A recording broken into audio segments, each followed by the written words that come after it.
Hey everybody, welcome back to the channel. Welcome back to the pole barn project. I'm going to be doing another video soon to update you on progress on the interior of the pole barn project. But today I want to do a pretty short video showing how I cut out window openings and other openings in OSB sheathing. Now I happen to be working on the inside of a pole barn here, and I've used OSB on the walls, but this is more typically done when you're sheathing a house or a barn or another structure with OSB, and you have window and door openings or other types of openings and you want to cut them out from the outside of the building. And I think probably in the last 20 years or so, the tool of choice for this has been a sawzall. I think just because a lot of people have a sawzall in their toolbox. You can get battery powered cordless sawzalls that are easy to handle.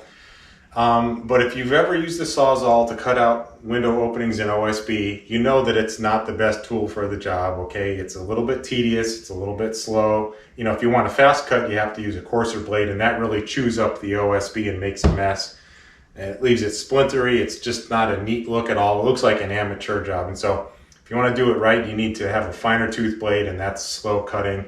And you're basically feeling your way around the framing of the window opening with a reciprocating blade, and you're really only trying to cut the OSB. And the end result is, to me, it always comes out looking sloppy. It just looks like an amateur job. So I'm going to show you how I cut out openings in OSB. And this was really the technique used, 20 plus years ago. And that is to use a router with what's known as a panel bit. And this is a 1/2-inch router. This is probably as old as me. This has been around for a long time. This is made by the Millersville division of Ingersoll Rand, which I don't think is in existence anymore. So this is an old guy, but it's a very powerful router. And I've got a panel bit mounted in this router. And the panel bit is just custom made for this type of job. It's got a basically pilot tip that lets you plunge into the OSB, and then you basically move the router up, find your framing around your opening, and then just trace the opening.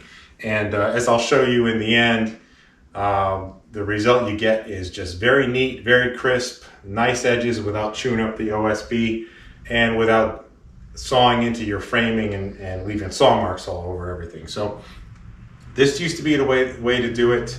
I still prefer this method, and so let's move the camera around now, and you can watch me cut this window opening here. And by the way, if you've been viewing the channel and viewing my progress on this project, I'm in the back corner, the east wall of the pole barn, and there's a window in here. I put up the sheathing. I didn't bother to cut out the opening. That takes time, takes measurements. It can be a hassle. And you don't need to do that if you come back later with your router and your panel bit and basically just hog out this opening. So let's rearrange the camera and get started.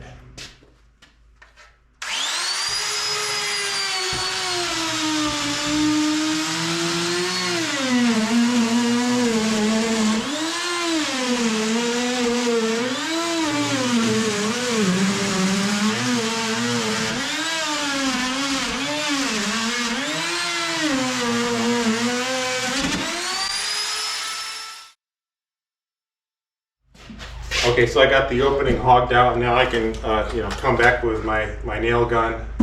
And now that I have a clear view where the edges are, I can finish nailing on this panel real quick.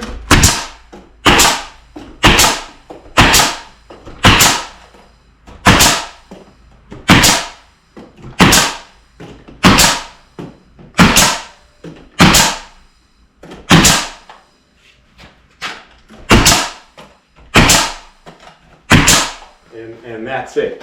And so I'll mix in some close-up of this as I'm talking here, but the router leaves just a really nice crisp edge. It looks neat when I come back later to trim this, and this is true whether this is an interior wall or exterior where you're going to put up a window and do flashing and everything. You've got a nice crisp edge. You haven't gouged up or chipped up the OSB or sawn into your framing like you would with a reciprocating blade and a sawzall. So overall, this is just a really nice way to do it. It's quick, it's fast. The router bit finds the opening for you that panel bit with a pilot tip. That traces the opening for you, so you're not guessing, and you're not trying to find the edge with a sawzall blade and then sawing into your framing. So I love using the router for that. If there is a downside to the router, it's that it makes a lot of sawdust, and probably see there's a bunch on the floor. That's what I swept out of the windowsill. And I wore a face shield for this. I don't think it's really necessary because for years I've done it without a face shield out on jobs. I just wanted to use one today because this is kind of up above me. But yeah, that's the technique. If you have a router, definitely consider doing this in the future when you have to cut out window openings, door openings, any other types of openings in OSB or plywood. It works great for really any type of paneling or sheathing. Again, I'm using a 1/2-inch router, but I've got a smaller router. I think it's got a 1/4-inch chuck in it, and there are panel bits, there are pilot bits. Some have bearings, some just ride on the material, but you can get these types of bits really for any size router. And to me, it makes really for a superior job when you have to cut out your openings. So that's going to do it for today. Thanks for watching.